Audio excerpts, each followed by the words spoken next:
Woman who confronted Flake in elevator runs Soros-funded organization.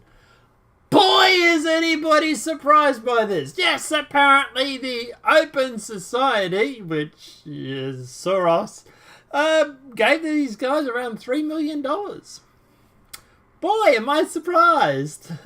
that money really went to work, didn't it, Soros? You know? It's funny. I went through McDonald's the other day and they stuffed up my order. And I automatically thought, George Soros is behind this. I'm sure of it. But all jokes aside, no, guys, yeah, obviously this is interesting. Because there's a lot of questions that have been asked regarding this. So let's jump into the story. And then I'll let you know what I think actually happened.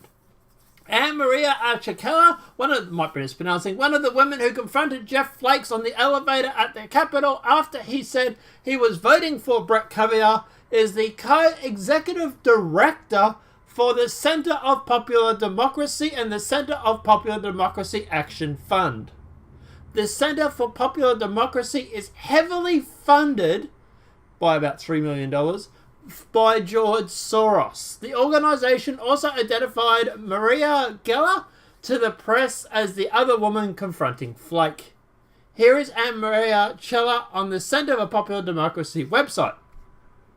And there she is there. So, the Free Beacon previously reported George Soros is one of the largest funders to the CPD. Soros provided the CPD with $130,000 from the foundation to promote Open Society in 2000 and $1.164 million in 2015. Soros also provided an additional $705,000 from the Open Society Center in 2016. I think, okay, so that's roughly about $2 million. I thought it was around 3. I heard someone said around 3, but anyway. Here are the 3 biggest funders of this CPD. According to a 2014 document, the Open Society Foundation ranked 3rd. So it was the WIS Foundation, the Ford Foundation, and Open Society Foundation. Okay, so I have a couple of questions regarding this society, this situation. So, Flake, where was his personal security? Why was his personal security not intervening when he was in the elevator?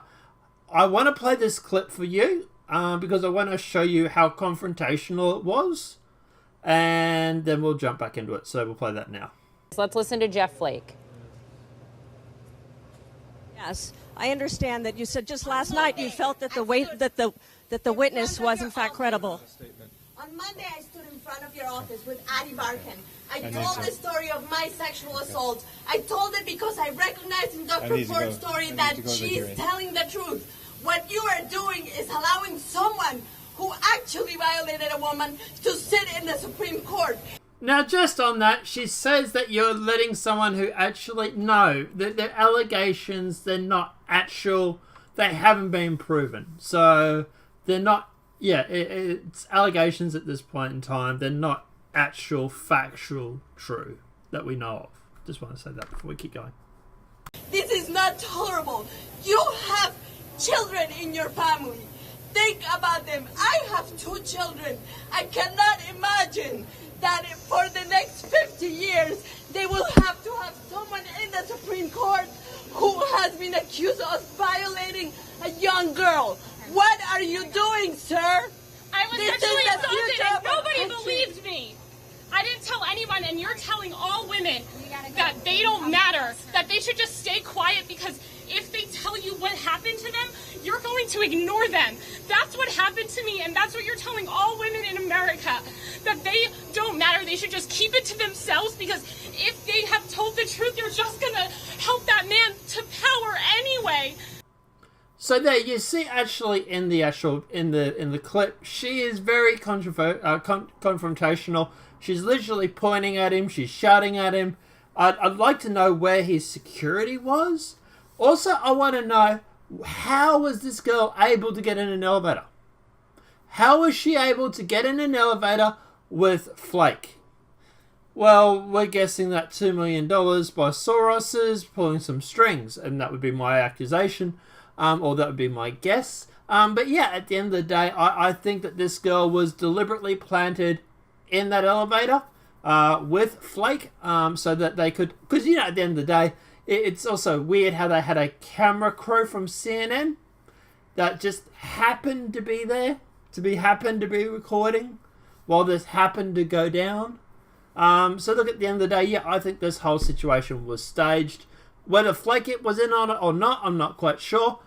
But at the moment, my theory is that this girl, with strings from someone higher above, maybe Soros himself, actually went through, arranged this girl to be in an elevator with Flake, with the CNN camera crew, so they could go through and use this to try and put pressure on him to change his vote. So why do I think Flake caved? Because he's not running for government anymore. He's leaving government. He's leaving the Supreme Court. And at the end of the day, he will be going into the, quote, private sector, which is where you make a lot of the money. He's setting himself up to be a very lucrative offer, or to get a very lucrative offer. If he had gone through and upheld this when he left the Supreme Court, that would have looked bad on his record. This is merely him going through and actually playing the devil's advocate and putting himself in a better situation where he can literally turn around to any left-wing group now and say, because of me, you had that week to investigate. It is a bargaining chip, and that is why I reckon he's done it. That'd be my thoughts. But yeah, at the end of the day, I'd still like to know exactly how this girl was able to get in an elevator with a Supreme Court judge, and where was his security? Who was holding the elevator open? Why didn't someone push her out of the way gently and close the elevator on her, or something along those lines, which is what I probably would have done. Though that said, if he had done that, it would have looked bad. So yeah, I damned if you do, damned if you don't. I don't know. Guys, let me know your thoughts are in the comment section below. Are you surprised by the fact that Soros has actually, that he was funding this girl or this organization? Are you surprised that she has ties to George Soros? What do you think? How do you think she managed to line this up to get in an elevator with a camera crew and to pull this PR stunt? Do you think it was just that, a PR stunt? Or at the end of the day, do you think this was just convenient? I've got to ask the question. Let me know what your thoughts are on that. And what are your thoughts on Flake? Did you think that he was literally, well, people are calling him Snowflake now. Do you think he bent the knee so that he could set himself up to be a more productive prize when it goes into the private sector? Or do you think he actually did this because he wants to, be upholding standing citizen and yada, yada, yada, bullshit. Let me know what your thoughts are in the comment section below. If this video has been helpful, please smack a like. If you're new to the channel, welcome and subscribe. Apart from that, guys, I'll see you in the next demonetized video from YouTube. Have a great night and enjoy.